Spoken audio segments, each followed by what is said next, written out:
Another day. Welcome back to the program. Yeah, welcome back.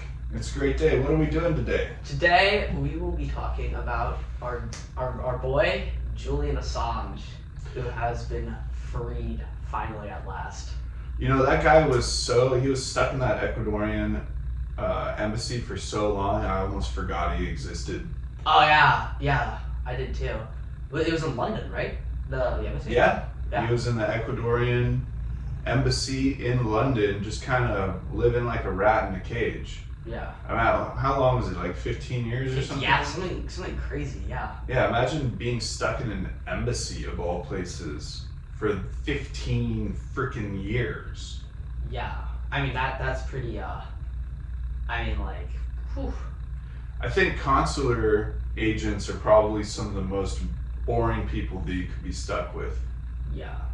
What they do is they just go through immigration paperwork. Yeah, all day. Not even for a normal workday, more for like 12 to 13 to 14 hours a day. Yeah. That's the kind of people Assange was stuck with most of the time. So I put on some weight, I would have done the same. Yeah, I mean, what else was he supposed to do? I don't think it was a gym in the embassy. No. I doubt it. No, and it's Ecuadorian, so what would they have, some empanadas or something? Yeah. What is Ecuadorian food? I don't, since it's Latin America, it's a pretty high probability it's pretty good. Yeah, definitely. Yeah, I mean, I was just in Mexico, so, Uh-huh. But yeah, an embassy for 15 years. What exactly did he do again? Assange? I think he just spread the good word.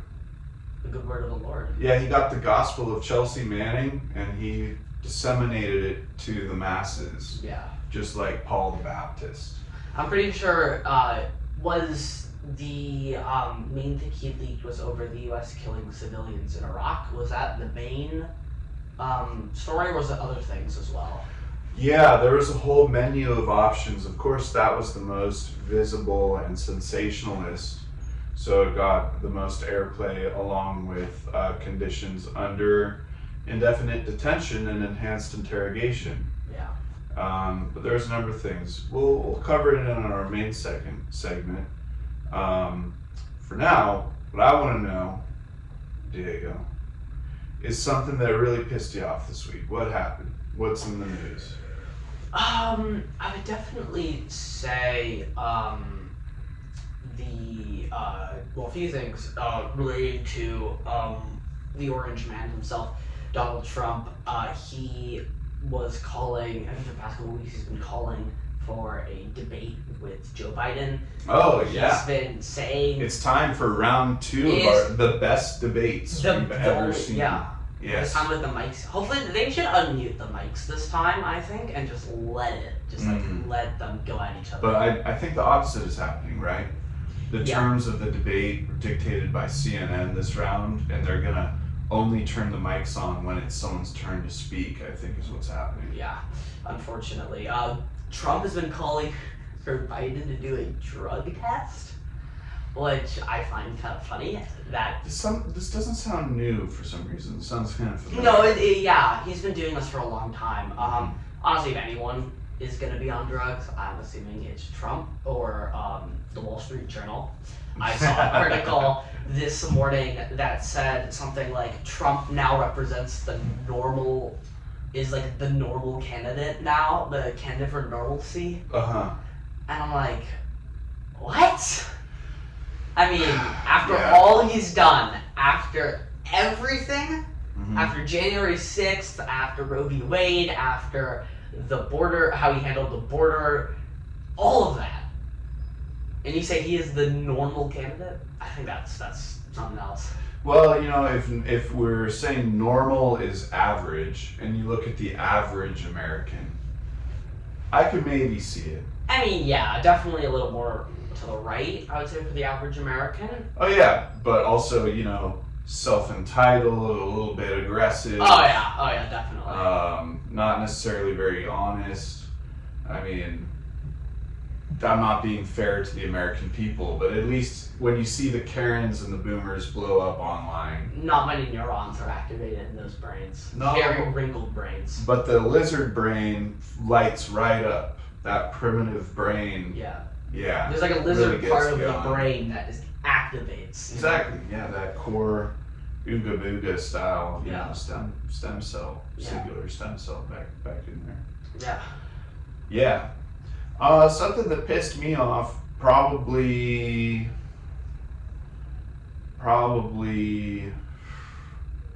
I'm trying not to talk about Russia, but it really was the Russian response to the U.S. cluster munition that, Oh, that really? exploded over Crimea. Yeah.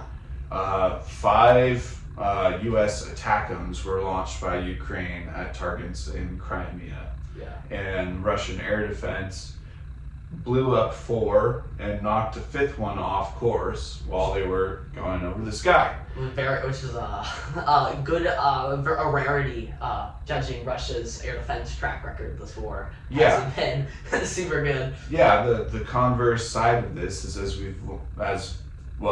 I can't give ourselves away. As Ukraine has launched more missiles into Russia, Yeah.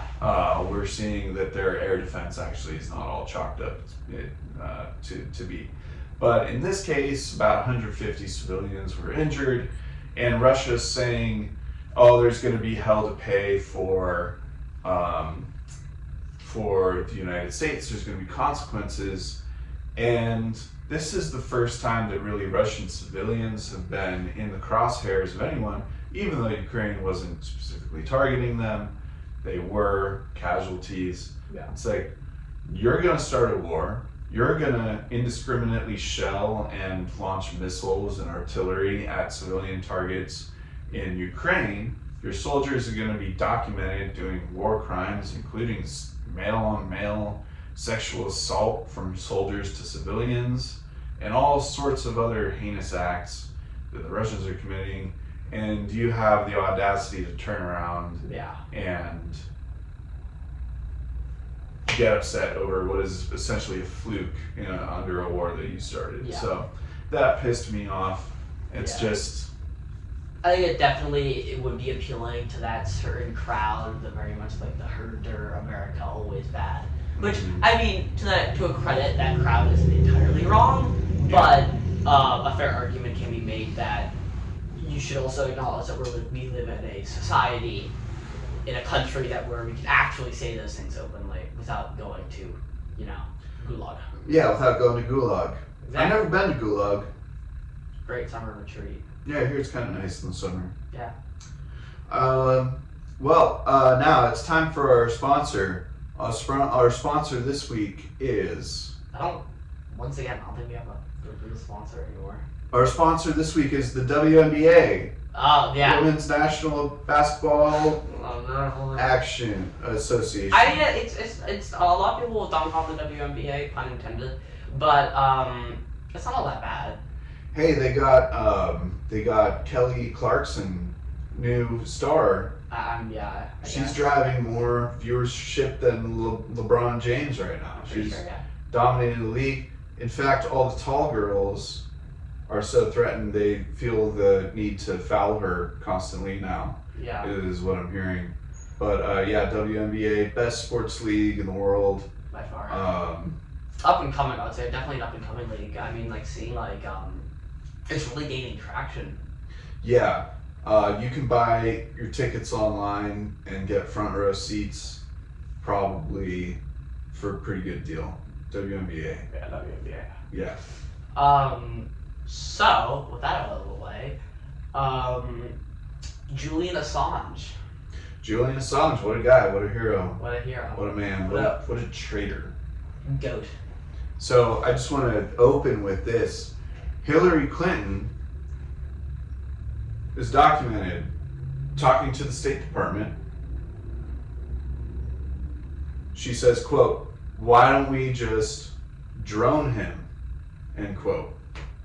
And the State Department folks that were present, for those that don't know, Hillary Clinton was Secretary of State, head of the State Department.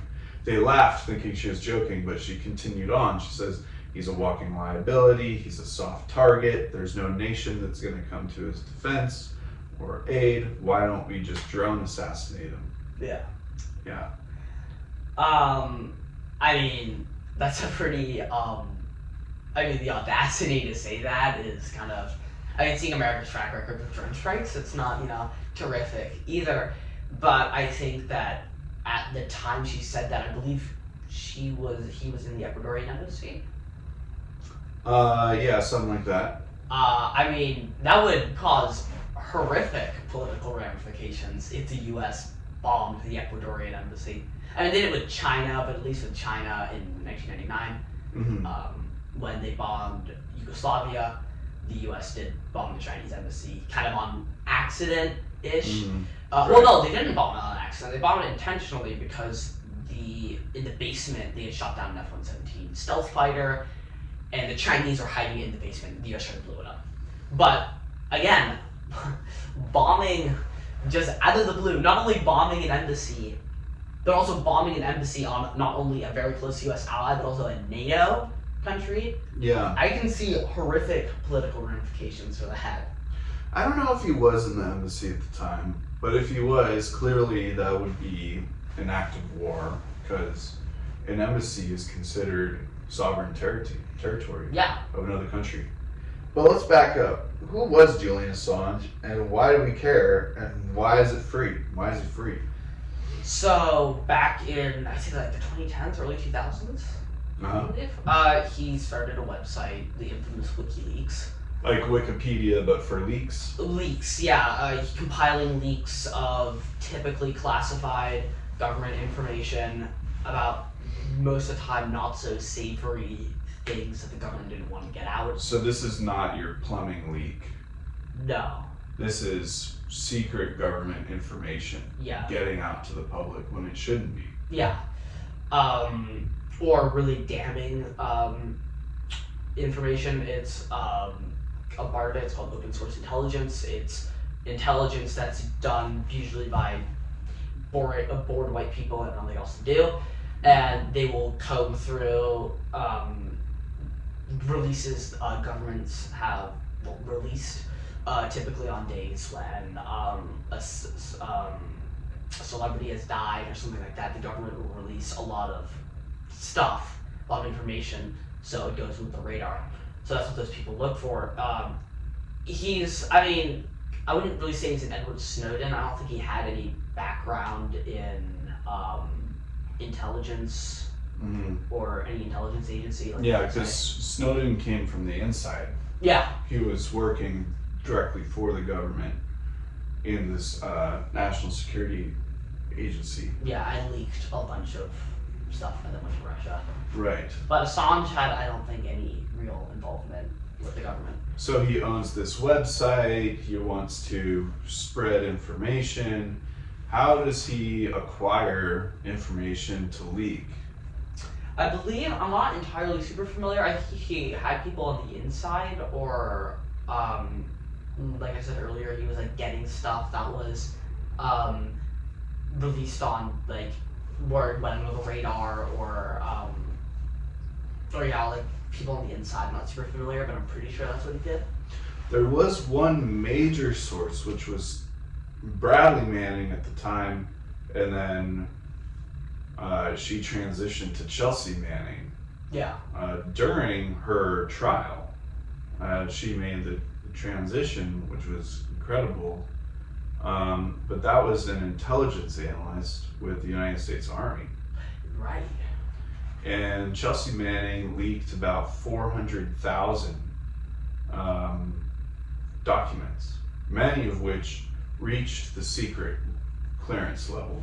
Not top secret, because as an intelligence analyst, you don't have access to top secret, but you do have a secret clearance in most branches of the military. Yeah. Yeah. So it was Chelsea Manning who leaked these to WikiLeaks, and WikiLeaks makes a very conscientious decision that becomes very controversial. Do you remember what that decision was? I think they leaked all of it. They leaked all of it. That includes names, Yeah. people's personal information, Yeah.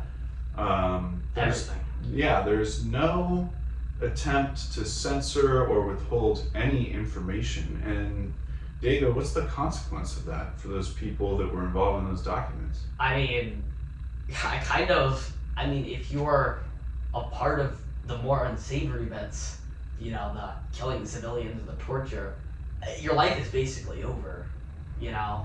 All of that, everyone knows that you did that or at least participated in it. Like, everything that you did, all of your information, everything's out there. Absolute goldmine for anyone wanting to commit identity fraud or steal credit cards or anything. Yeah, absolutely. The people that were involved, all their information gets out there. And then this really damages U.S. relationships with countries and agents too. Yeah. Right? Because, well, a lot of people that, let's say they're Iraqi and they're now collaborating with the United States government. Well, their personal information is now all over the place saying that they're collaborating with the U.S., which puts them at risk of harm. Yeah, huge target on your back. Correct. Also, huge embarrassment for United States diplomats and officials who are having very candid private conversations with each other that are maybe distasteful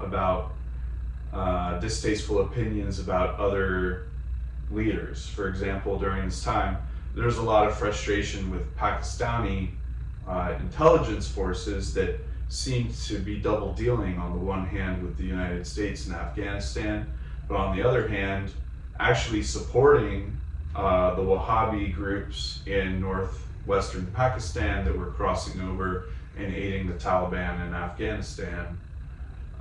Really sensitive sort of security situations. Yeah. Many agents got compromised, their safety was compromised, their identities were compromised, and it really damaged a lot of relationships that the U.S. was building with different actors throughout the region. So Yeah. it really was a pretty serious problem Yeah. that Julian Assange created with the leaks. Yeah.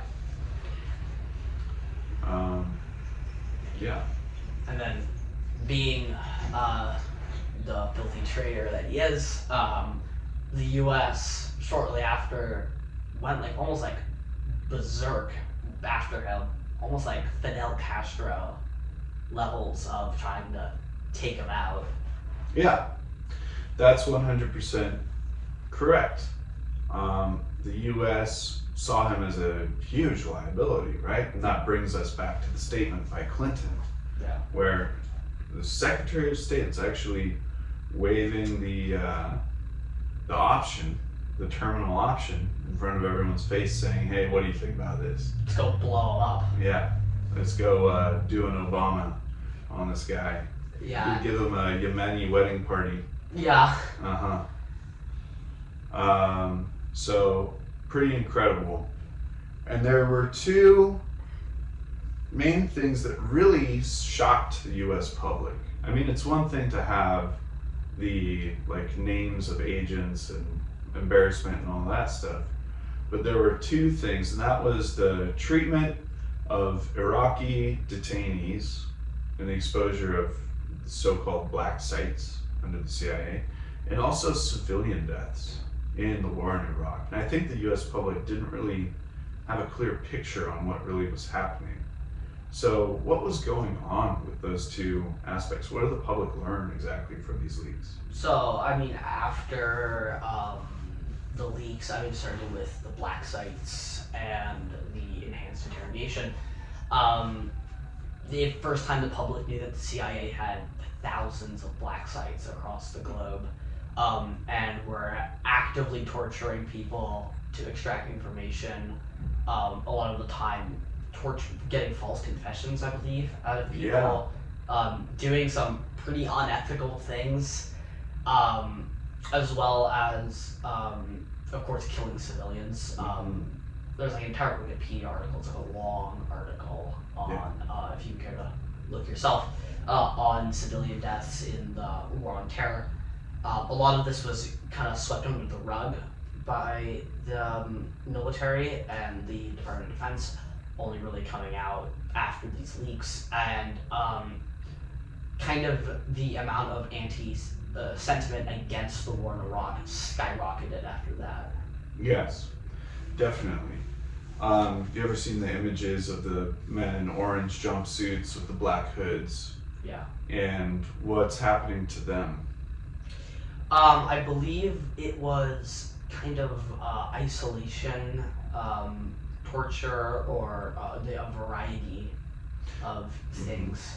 Yeah, it was a bunch of techniques developed at the behest of Cheney, in particular, who kind of spearheaded it. They hired a psychologist, a famous American psychologist, who quickly had his license revoked by the American Psychological Association, but who continued to work for the Bush administration, developing what was called enhanced interrogation techniques, right? So we saw the guys in the hoods and stuff, and they would call it stress positions. So they would lock you up to these metal bars for 12 hours at a time. Or they'd make you stand on a wooden box, and if you stepped off the box, you'd get water hosed or beaten or something like that. Where they're not ripping fingernails out like the mafia. You know, they're not making bamboo grow through your body like the old, East Asian sort of stuff that used to go on. Yeah. They're just psychologically tormenting you, right? Yeah. And there's a specific set of photos that came out of Abu Ghraib, which was in Baghdad. It was the main prison. Just like you were talking about capturing the sort of the innocent Iraqis, putting them into these interrogation situations. These Iraqis, picture this, you're 19 years old, you just graduated high school from Georgia, you grew up in the suburb of Atlanta, you join the US Army, you get sent off to Baghdad, you don't know a lick of Arabic, but you're handed a gun and you're told to go kick doors at 2 a.m. and whoever is inside is a suspected insurgent. You're going to grab that man out of his home, throw him in a prison. Yeah. And so we have these American kids going around kicking doors and dragging full-grown men at gunpoint in front of their families in an Arab culture and putting them into detention with no legal recourse or trial or anything like that, right? And then they're subjected to these, torture techniques. Yeah. Right? So it was that photo set. I remember there was a smiling woman, like giving the thumbs up next to these, naked guys that they would have them all get into a big pile, lay in a big pile together. It's humiliating for them. So all this stuff came out of Assange. What was happening with the civilian deaths?